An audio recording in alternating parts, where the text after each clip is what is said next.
Kutukan Nyi Roro Kidul yang terlupakan. Konon, ada satu kutukan yang bahkan tidak berani disebutkan oleh para penjaga pantai selatan. Bukan karena mereka tidak tahu, tapi karena mereka yang tahu tidak pernah kembali selama ratusan tahun. Banyak orang percaya bahwa Nyi Roro Kidul hanya mengambil mereka yang melanggar aturan. Tapi bagaimana jika ada satu kutukan yang bahkan tidak pernah diceritakan karena terlalu mengerikan untuk diingat, dan malam itu seseorang ahli pemilah. Seseorang tanpa sengaja membangunkannya kembali. Namanya Raka, seorang konten kreator, pemburu cerita horor yang sedang naik daun. Channelnya terkenal karena satu hal. Ia selalu datang ke tempat yang tidak berani didatangi orang lain. Gunung, hutan, rumah kosong. Semua sudah ia jelajahi. Sampai akhirnya ia memutuskan pergi ke pantai selatan Jawa. Bukan sekadar membuat konten biasa, tapi untuk membuktikan satu hal. Kalau semua ini cuma mitos, kenapa harus takut? Temannya sempat memperingatkan, "Ra, jangan sembarangan di sana. Ada aturan, apalagi soal pakaian." Raka hanya tertawa. Zaman sekarang masih percaya begituan. Kesalahan pertama sudah dimulai. Malam itu, langit gelap tanpa bintang. Angin terasa lebih dingin dari biasanya. Dan ombak tidak seperti ombak biasa. Tidak berirama. Tidak beraturan, seolah hidup. Raka mulai merekam. Oke teman-teman, sekarang gua ada di pantai selatan. Katanya sih tempat ini angker banget. Tiba-tiba, suara di belakangnya. Langkah kaki di atas pasir basah. Raka menoleh. Tidak ada siapa-siapa, namun jejak kaki terlihat jelas. Tanjang aneh, jejak itu mengarah ke laut. Kamera masih menyala. Raka mendekat ke bibir pantai. Air laut tiba-tiba surut perlahan. Sangat pelan, seolah memberi jalan. Dan di kejauhan terlihat sesuatu. Seorang wanita berdiri di tengah laut. Rambut panjang, gaun yang berkibar tanpa angin, dan warna hijau. Hijau yang terlalu pekat untuk menjadi warna biasa. Raka berbisik, "Itu siapa?" Tidak ada jawaban. Namun wanita itu perlahan menoleh dan tersenyum. Sejak malam itu, Raka berubah. Ia sering mendengar suara ombak. Meskipun tidak sedang di pantai, ia mulai bermimpi. Mimpi yang sama. Wanita itu memang hilnya kembali. Kau sudah dipilih. Kutukan lama harus diselesaikan. Raka mulai mencari tahu. Dan ia menemukan sesuatu. Catatan lama tentang kutukan yang dilupakan. Menurut cerita kuno, ada satu perjanjian yang bahkan tidak diketahui banyak orang. Bukan sekadar larangan memakai warna hijau. Bukan sekadar larangan berbicara sembarangan. Tapi larangan untuk melihatnya saat ia memanggil Karena. Sekali seseorang membalas tatapan itu, jiwanya sudah bukan miliknya lagi. Dan akan ada satu siklus dipanggil. Panggil, Dida, Tanggi, dan diambil. Namun, ada satu yang lebih mengerikan. Orang itu tidak langsung mati. Ia akan hidup, tapi perlahan berubah. Raka akhirnya kembali ke pantai sendirian. Tanpa kamera, tanpa teman, hanya satu tujuan, mengakhiri semuanya. Namun, saat ia sampai pantai itu, Kosong. Kosong. Terlalu kosong. Tidak ada suara. Tidak ada ombak. Tidak ada angin. Lalu posfle. Lalu air laut kembali surut. Dan wanita itu muncul lagi. Lebih tekad. Lebih jelas. Lebih nyata. Raka. Gemetar. Siapa kamu? Sebenarnya. Wanita itu tersenyum dan berkata, aku bukan kutukan. Aku akibat dari manusia yang melupakan janji. Tiba-tiba tangan-tangan muncul dari dalam air, menarik Raka, menjerit India, menjeritnya, dan sebelum ia tenggelam, ia melihat sesuatu, ratusan wajah di dalam air. Semua masih hidup, masih sadar. Namun, tidak bisa keluar. Sejak malam itu, channel Raka berhenti upload. Tidak ada kabar, tidak ada jejak. Namun, ada satu video yang muncul beberapa hari setelahnya tanpa hudul, tanpa deskripsi, hanya suara. Jangan pernah membalas panggilan dari laut. Lalu layar menjadi hitam dan suara terakhir. Karena aku masih di sini.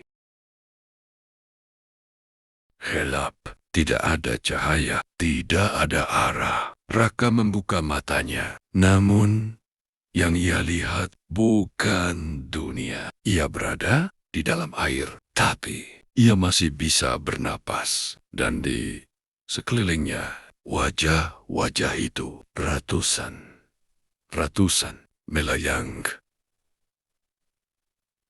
Klep diam. Mata mereka terbuka, menatap kosong.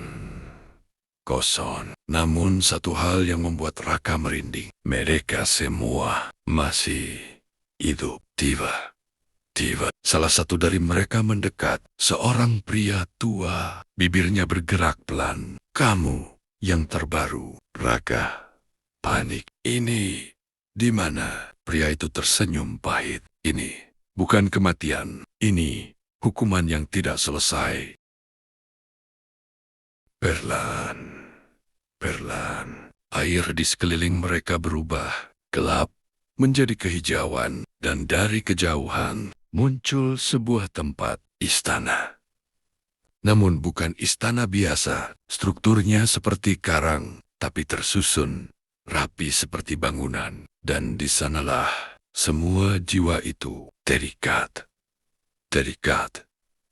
Klub pria tua itu kembali bicara. Kami semua pernah melihatnya dan membalas panggilannya. Raka gemetar. Jadi, kita semua akan mati di sini? Pria itu menggeleng. Lebih buruk dari itu, kita akan menggantikan yang lain.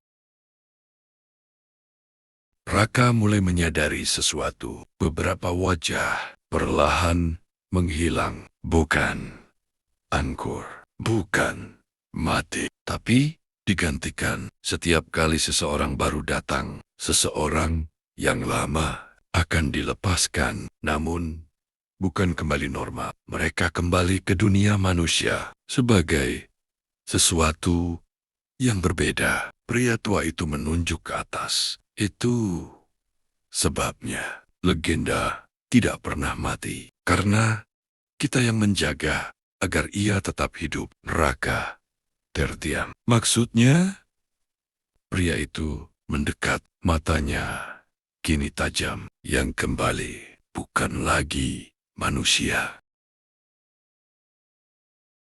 Tiba-tiba, Raka melihat sesuatu. Di antara wajah-wajah itu, ada seseorang yang ia kenal. Dimas.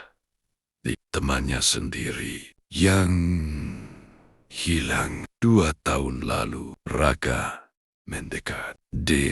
Mata Dimas bergerak. Pelan menatap Raka. Air mata keluar. Meskipun di dalam air. Rak, jangan lawan. Dia tidak bisa dihentikan. Raka menggenggam bahunya. Gue bakal keluarin lo dari sini. Namun, Dimas tersenyum sedih. Itu yang dulu gue pikirin juga. Sampai akhirnya, gue sadar. Kita bukan korban.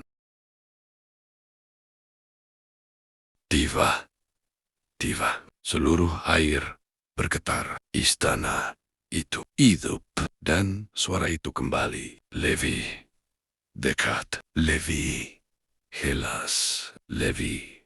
Dalam. Kau akhirnya mengerti. Sosok wanita itu muncul lagi. Levi. Besar. Lebih menguasai. Matanya tidak lagi indah. Tapi dalam. Seperti jurang tanpa dasar. Neraka. Gemetar. Kenapa semua ini terjadi? Wanita itu mendekat, sangat dekat, hingga wajahnya tepat di depan Raka. Dan ia berbisik, karena manusia selalu lupa. Dan aku hanya mengingatkan. Wanita itu mengangkat tangannya. Air di sekitar Raka berputar. Dan tiba-tiba ia melihat dunia atas pantai. Langit. Lakebe. Pasan. Satu jalan keluar, katanya. Tapi ada harga. Raka menatapnya. Apa? Wanita itu tersenyum. Gantikan aku atau tetap di sini selamanya. Raka terdiam. Semua wajah menatapnya. Menunggu.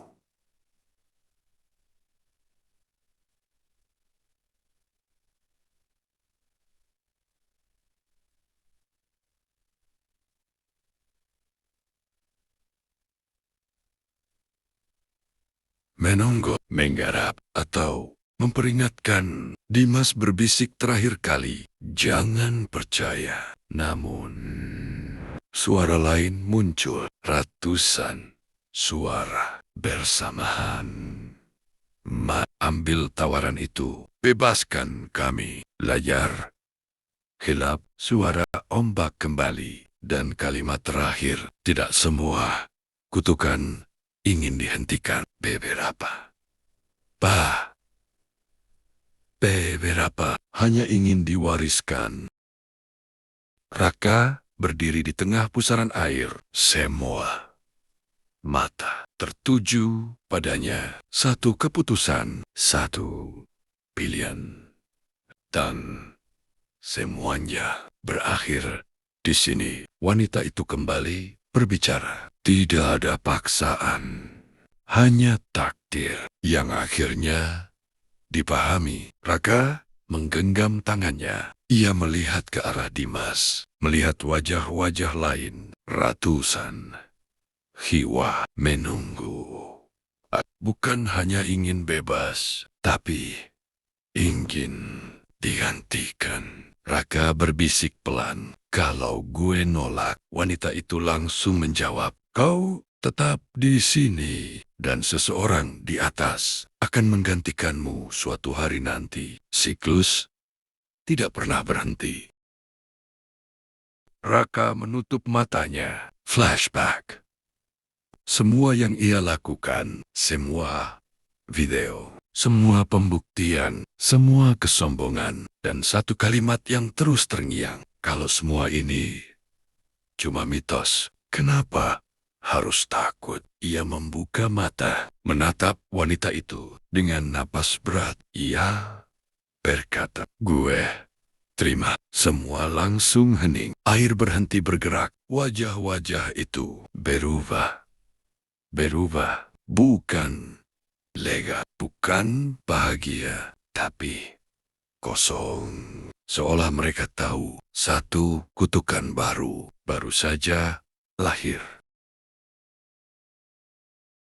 Tubuh Raka mulai terasa ringan, terlalu ringan. Kulitnya berubah dingin, menyatu dengan air. Matanya basuh, perlahan berubah warna hijau, lebih dalam dari laut. Dan suara di kepalanya bukan lagi suara manusia, tapi ratusan suara sekaligus. Sekarang kau mengerti. Wanita itu mulai memudar. Namun, sebelum menghilang, Ia tersenyum. Selamat datang, penggantiku. Satu persatu, wajah-wajah itu mulai menghilang, termasuk Dimas. Namun, sebelum ia pergi, ia menatap Raka, dan untuk pertama kalinya, ia tersenyum lega. Maaf Rak, sekarang giliran lo, Dimas, menghilang. Dan Raka kini sendirian di singgasana yang dulu bukan miliknya. Pantai selatan kembali normal. Ombak berirama, angin berhembus seperti biasa. Namun, seorang nelayan melihat sesuatu. Sosok di kejauhan, berdiri di tengah laut, diam menatap ke arah pantai. Dan saat ia mendekat, ia membeku karena sosok itu tersenyum. Framen Mindo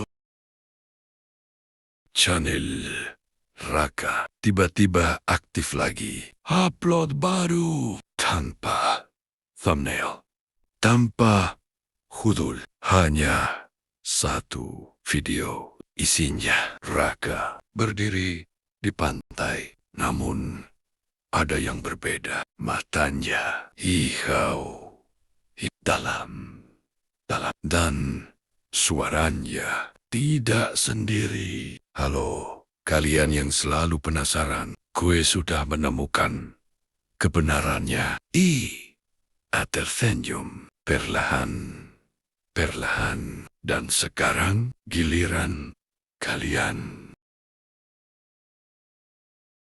Video itu tidak bisa dihapus, tidak bisa dilaporkan, dan anehnya, semakin banyak yang menonton, semakin banyak yang bermimpi, mimpi yang sama. Pantai